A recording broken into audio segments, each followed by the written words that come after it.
ایک روایت میں آتا ہے جب بندہ نماز کے لیے کھڑا ہوتا ہے، ابھی اس نے سجدے میں جانا ہوتا ہے، ابھی وہ قیام ہی کرتا ہے، اللہ فرماتا ہے میرے بندے کے گناہ جو ہیں اس کے بدن سے نکال کے ایک سمت کر دو، تاکہ میرا بندہ اس حالت کے اندر میرے حضور حاضر ہو کہ وہ گناہوں سے پاک اور صاف ہو۔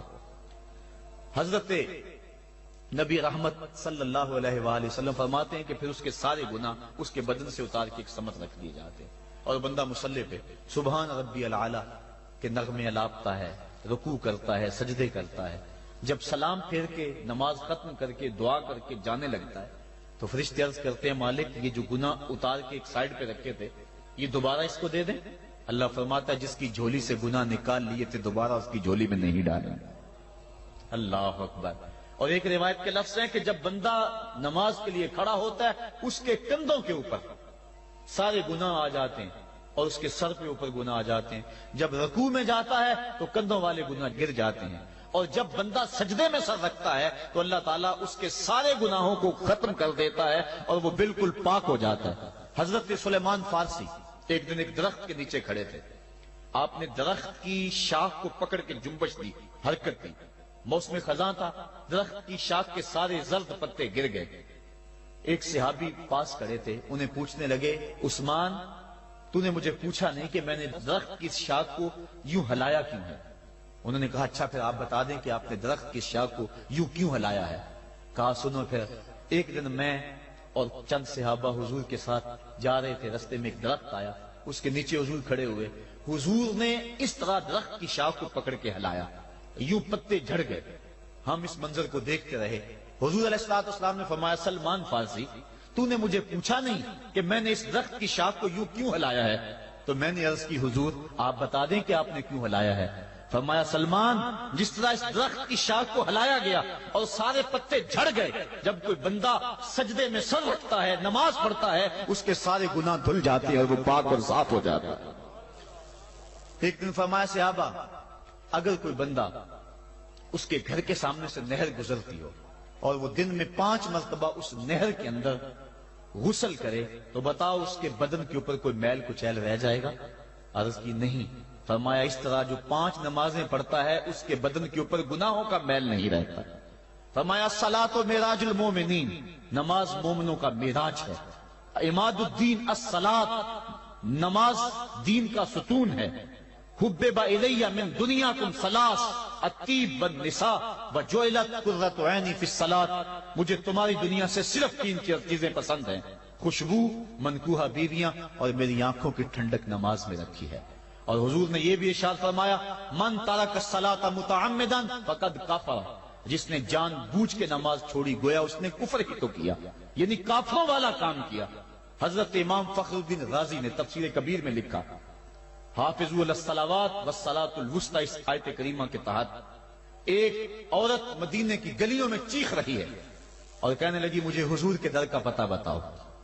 حضور کی چوکھٹ کا پتہ بتلایا گیا، وہ حاضر ہوئی، آقا کریم صلی اللہ علیہ وسلم کی خدمت میں عرض کی حضور میرا خامد سفر پہ گیا ہوا تھا اور میں نے اس کی عدم موجودگی کے اندر زنا کر لیا، حمل ٹھہر گیا، اور جو بچہ پیدا ہوا میں نے مارے شرم کے اس بچے کو سرکے کے مرتبان میں ڈال دیا، اور پھر اسی سرکے سے میں لوگوں کو فروخت کرتی رہی ہوں۔ اب جب کہ میرا ضمیر جاگا ہے میں آپ کی خدمت میں حاضر ہوئی، مجھے بتایا جائے کہ میرے گناہ کا بھی کوئی کفارہ ہے۔ حضور نے ارشاد فرمایا جو تو نے زنا کیا ہے اس کی سزا رجم ہے کیونکہ تو شادی شدہ ہے، اور جو تو نے بچے کو قتل کیا ہے قتل کی سزا قتل ہے، اور جو تو نے سرکہ بیچا ہے فقد ارتکبت کبیرہ، تو نے کبیرہ گناہ کیا ہے، اس کی سزا تو قیامت کے دن پائے گی۔ اس کے بعد حضور فرمایا ان تینوں گناہوں کی یہ سزا ہے، لیکن جس طرح تو گھبرائی ہوئی آئی تھی میں تو یہ سمجھا تھا شاید تیری نماز اثر قضا ہو گئی ہے۔ اب آپ اندازہ کریں کہ نماز کی اہمیت کیا ہے اور ہم اس باب میں کتنی سستی کرتے ہیں۔ کسی سے پوچھا جائے نا آؤ نماز پڑھنے چلے، وہ کہتے ہیں بس یار میرے کپڑے پلید ہیں، کپڑے میرے پاک نہیں ہیں۔ تیرے کپڑے کیسے پاک رہ سکتے ہیں؟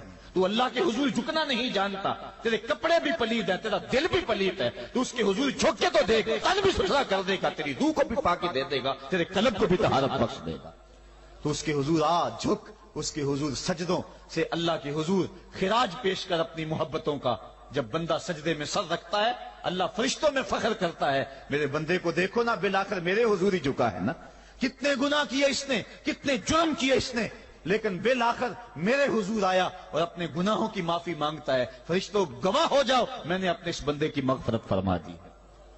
تو اللہ کے حضور نماز پڑھنے والا، بلکہ ایک روایت مسند امام احمد بن حنبل میں موجود ہے، حضور فرمایا جب بندہ نماز کے ارادے کے لیے اٹھتا ہے اور وضو کرنے کے لیے جب پانی کا پہلا قطرہ چلو پہ لیتا ہے، جو ہی اس کے بدن سے وضو کا پانی چھوتا ہے اللہ اس کے گناہوں کو معاف فرما دیتا ہے. جس نماز کے قصد کے لیے اٹھیں اور وضو کریں اور پانی چھوتے ہی گناہ معاف ہو جائیں، اگر اس نماز کا اعلیٰ درجہ سجدہ کر لیا جائے تو پھر مالک کی کتنی رحمت نازل ہوگی. یہ کتنی بڑی دولت ہے، یہ کتنا بڑا سرمایہ ہے جس سے ہم لوگ محروم رہ جاتے ہیں. آؤ اللہ کی رحمتیں سجدے میں ڈھونڈے، سجدے میں پیشانی رکھ کے جب ہم اس کی رحمت کو مانگے تو وہ مالک ہمارے اوپر رحمتیں نازل کرے گا. آج پوری دنیا کے اوپر مسلمانوں کے ساتھ جو حالات ہیں وہ کسی سے مخفی نہیں. کوئی کہتا ہے کہ معاشی طور پہ مسلمان کمزور ہیں، اس وجہ کو بھی میں تسلیم کرتا ہوں.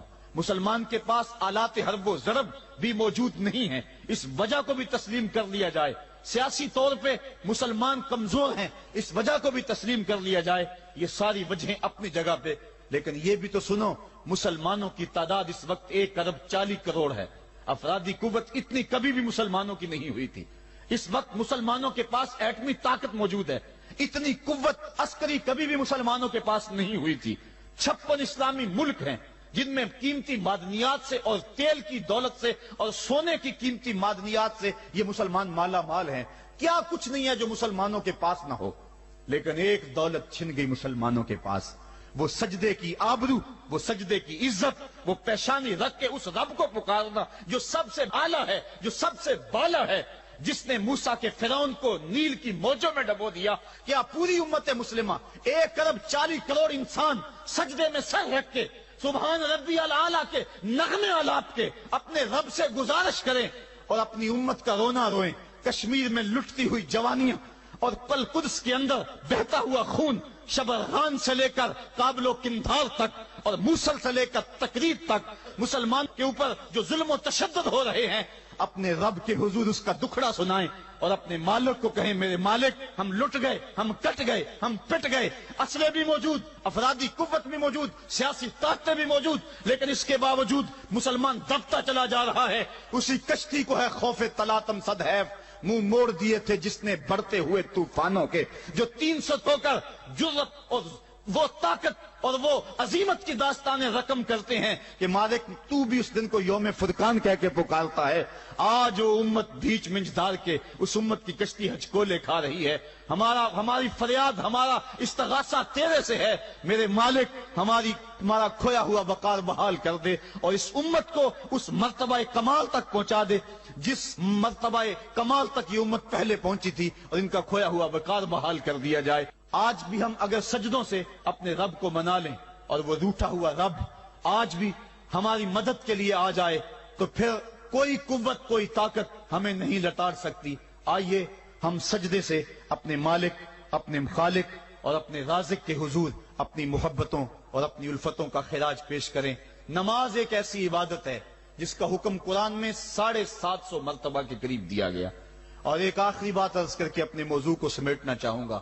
میرے اور آپ کے آقا مولا حضور نبی رحمت صلی اللہ علیہ وسلم پر جب وقت آخر آیا تو آخری وصیتیں جو حضور نے اپنی زندگی میں کی وہ کیا تھی؟ 2 وصیتیں تھی حضور کی آخری کی. جب حضور ایام مرض میں تھے اور آخری وصیتیں، اس کے بعد حضور نے کوئی کلام نہیں کیا، وہ یہی تھا الصلاۃ الصلاۃ الصلاۃ الصلاۃ. لوگوں میں تمہیں نماز کی تاکید کرتا ہوں، میں نماز کی تاکید کرتا ہوں. اور دوسرا فرمایا جو تمہاری ملک میں تمہارے غلام اور تمہاری لونڈیاں ہیں ان کے ساتھ حسن سلوک کی تاکید کرتا ہوں. یہ آخری 2 باتیں تھی جو حضور نے ارشاد کی. حقوق اللہ کے حوالے سے نماز اور حقوق العباد کے حوالے سے حضور نے کمزوروں کے حق ان تک پہنچانے کی تاکید امت کو دی اور اس کے بعد پھر حضور انتقال کر گئے. آئیے ہم سجدوں سے اپنے رب کو راضی رکھیں.